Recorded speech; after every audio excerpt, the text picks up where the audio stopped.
skewed way over to the right with a lot of 99205s and 215s, far higher than the blue line of the national average and the gray line of the national average, chances are an insurance company is going to be like, well, what are they doing over there? And it could be completely legitimate. Maybe you only see HIV and cancer patients, so they're all complex. They all have a high risk of morbidity and mortality, so your bell curve is skewed to the right. But most of the times it's not quite that. I mean, 99205s and the super complex visits, as we'll see what the requirements are soon, they're awfully hard to get a lot of them in practice. And over time, a lot of us are actually shifting over the 204s, 214s. Historically, the 203s and 213s have been the highest billed visits, but as doctors learn this system and understand the work that they're actually doing, a lot more 214s are coming into play. So this, there's a link at the end, so I'll make sure that you guys know where that is, so you can actually go plug your numbers in and look at what your bell curve looks like. Someone asked if there's a list of the most common non-covered services. There's not a list because all of our practices are so different. It's kind of insurance by insurance company as well. But in general, vitamin therapy is not considered medically necessary unless someone has a documented deficiency, i.e. B12 injections, unless you have a low serum B12 or an MMA, methylmalonic acid, that's abnormal, then those aren't going to be covered. You can't bill them.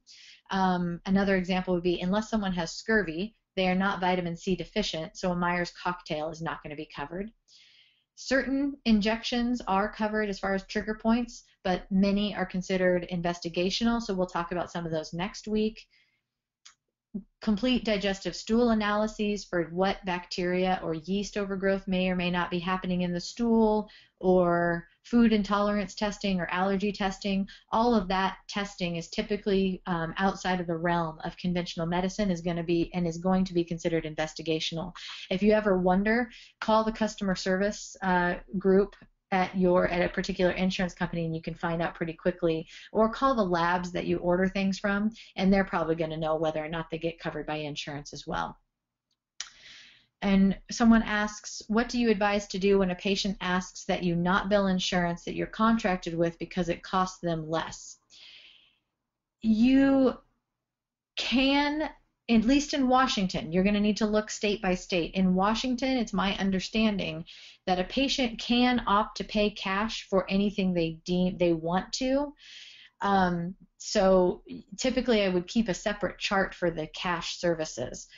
But generally speaking, you are supposed to, if you're contracted with an insurance company and you provide a covered service, then you need to bill it to that insurance company. What I usually tell patients is they usually want to do this if they have a very high deductible. I let them know we should be chipping away at your deductible, so let me bill it. You can pay cash. Take my discount, time of service discount, pay cash for the visit, and that amount that they paid in cash is what your charge to the insurance company would be. Great, it's going to get denied, right, because it's going to go to their deductible, but at least you're chipping away at that $10,000 deductible, so it's going to help them in the end. So you're still going to bill it to insurance, it just so happens the patient's going to pay for it. There are no codes for telemedicine or Skype visits. That's a whole another issue that we probably are not going to touch a lot on. They are still guidelines